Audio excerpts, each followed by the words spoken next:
we prove or show ourselves to be is by our appearance. We all want to reflect well on the God we love and worship. How do we do that? By following Bible principles. For example, consider the principle recorded at 1 Timothy chapter 2, verses 9 and 10.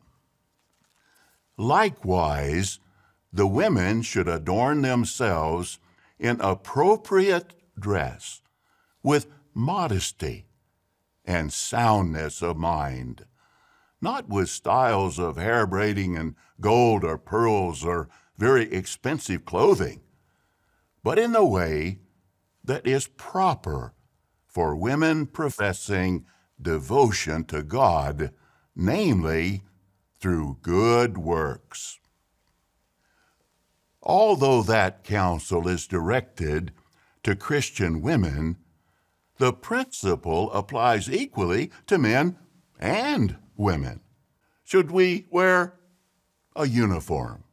But now we ask, what about the wearing of a beard?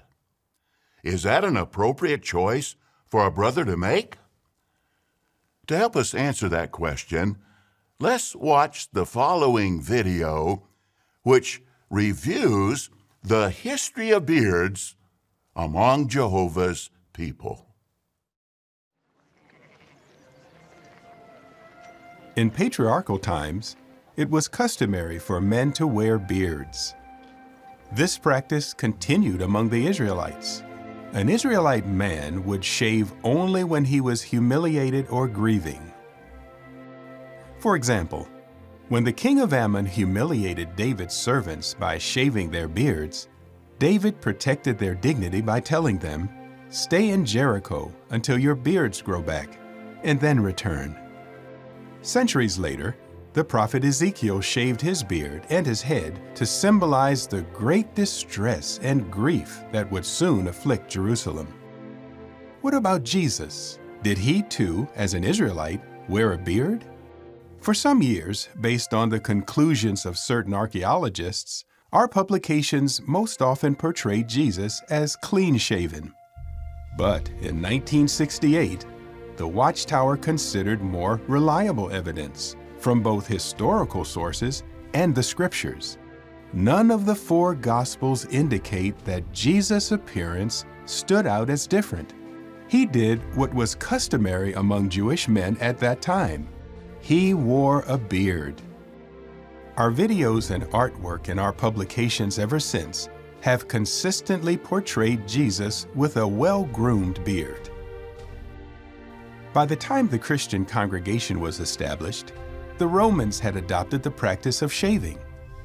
Were Jewish Christians then expected to shave, or were Gentile Christians expected to grow beards in order to blend in with their Jewish brothers?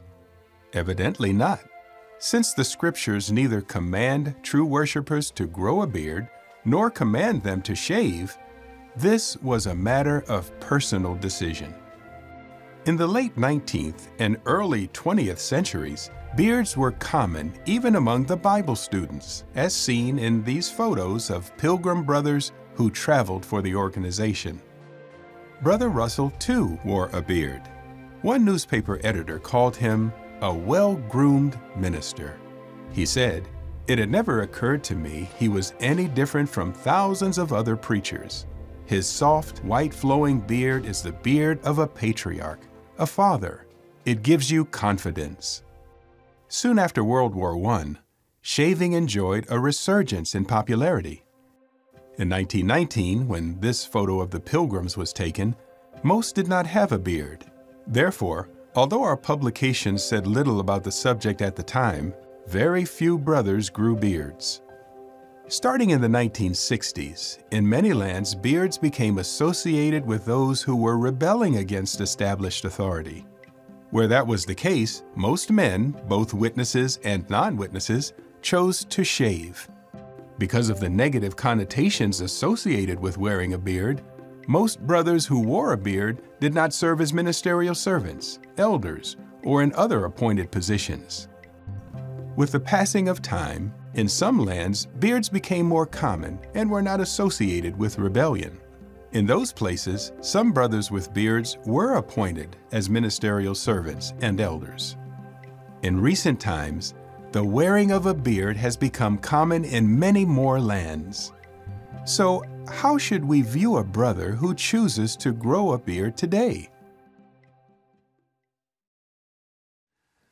The video ended with an intriguing question.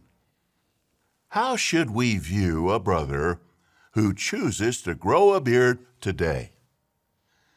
The governing body has asked me to read the following announcement. A number of branch offices around the world have written to us indicating that there continue to be questions about whether or not it is proper for a brother in an appointed position to wear a beard. After prayerful consideration, the governing body has concluded that there is a need to clarify this matter. The governing body does not have an issue with brothers wearing beards. Why not?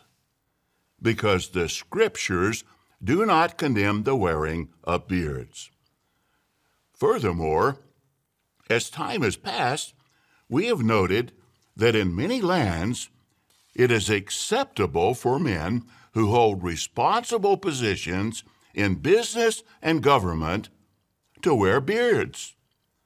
Thus, whether a brother wears a beard is a personal decision. A brother's qualifications to serve as an elder or ministerial servant are based on his spirituality, not on whether he chooses to wear a beard. This direction also applies to special full-time servants at Bethel and those in the field, including special pioneers, missionaries, and circuit overseers. In harmony with Romans 14:4, neither the elders nor any other Christian should feel compelled to judge a brother who chooses to wear a beard. We trust that these comments will help us to remain on guard against anything that might cause division among Jehovah's people. End of the announcement from the governing body.